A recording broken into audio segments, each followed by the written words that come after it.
qui a été prédominant, c'est de mettre à l'honneur des artistes emblématiques, tels que Louis Valta, Émile Houghton-Priez derrière, Chabot, Céceau, Camoin, Guigou, Loubon, et Jean-Baptiste Olive, Ambrogiani, et bien d'autres artistes qui en fait ont marqué le 19e et le 20e en tant que paysagistes, naturalistes, et qui ont évoqué à leur manière, avec leur sensibilité et leur technique, Marseille, la Provence, la Méditerranée, la côte méridionale.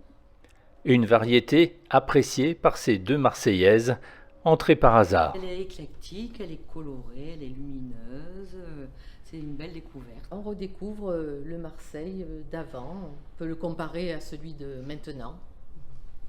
Alors qu'est-ce qui vous plaît justement dans ces tableaux le plus? Ah ben, c'est vrai que là où on se retrouve un peu, c'est la luminosité. Oui, oui, hein, oui. On aime bien les tableaux comme celui qui est derrière vous, le coucher de soleil là.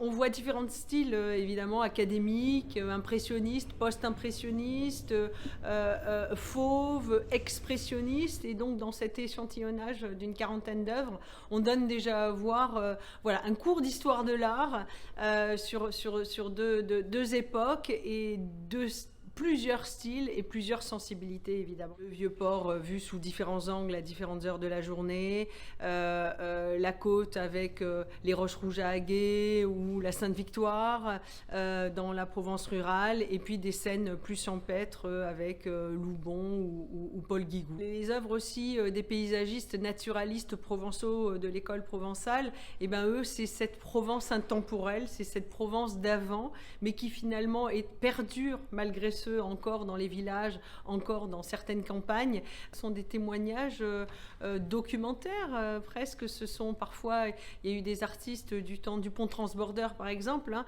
qui ont refusé cette industrialisation, cette modernité, et qui ne figuraient pas dans leurs œuvres le pont transborder alors qu'il était là.